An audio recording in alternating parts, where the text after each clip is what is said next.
m'apparaît important dans mes fonctions de coordonnateur du programme de développement des soins palliatifs, mais aussi de responsable d'un service hospitalo-universitaire de soins palliatifs, de ne pas enfermer la question des soins palliatifs dans la médecine. Et puis d'élargir la réflexion à la question de la fin de la vie, à la question de la finitude de l'homme et à la question de la mort et de la place de la mort dans notre société. Et je trouve qu'un tel salon est une occasion pour porter un éclairage sur cette zone d'ombre qui fait peur à l'homme depuis des temps ancestraux, qui est sa propre mort, et qui est pourtant une nécessité à laquelle il faut songer.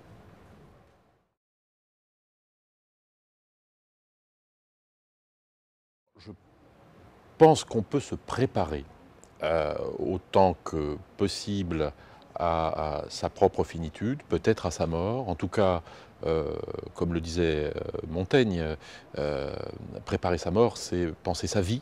Je pense que finalement, si on accompagne l'homme dans cette réflexion sur sa propre finitude, on l'aide à vivre, tout simplement. De là à dire qu'on peut se préparer à mourir, je n'en sais rien, puisque je ne l'ai pas vécu. J'espère que le temps qui me sépare de ma propre mort sera un temps d'enrichissement, euh, un temps dans lequel j'espère acquérir un peu plus de sagesse, euh, et un temps euh, au cours duquel je progresserai certainement dans ma propre approche de ma propre mort. Maintenant, je n'affirmerai pas, je ne vous dirai pas comment je vois ma propre mort. Je ne peux que la penser ou peut-être l'espérer précisément assez calme. Le médecin de soins palliatifs que je suis lutte contre toutes les turpitudes qui accompagnent la fin de la vie, la douleur, l'inconfort, la souffrance. J'espère que l'avenir sera marqué par une attention portée sur cette question et que les hommes ne mourront moins dans la souffrance qu'ils ne meurent aujourd'hui.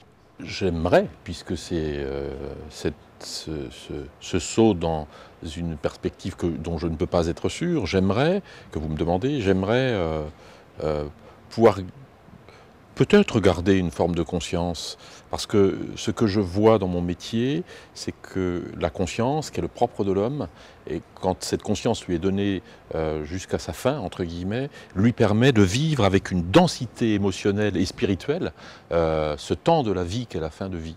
Donc j'aimerais pouvoir bénéficier de cette conscience, mais parfois la vie, la maladie en décident autrement. Eh bien, si la vie et la maladie en décident autrement, ce que j'aimerais au moins, c'est ne pas souffrir. C'est surtout très important de préparer sa propre mort avec ceux qui vont nous survivre. C'est pour eux que c'est important, ça n'est pas tant pour moi.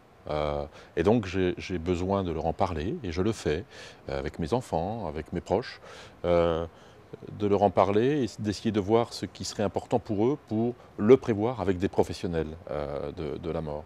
Mais je pense que le préalable, c'est vraiment cette discussion qu'on doit avoir avec ceux qui nous sont proches, ceux qui vont peut-être nous survivre et qui auront peut-être à souffrir de cette perte.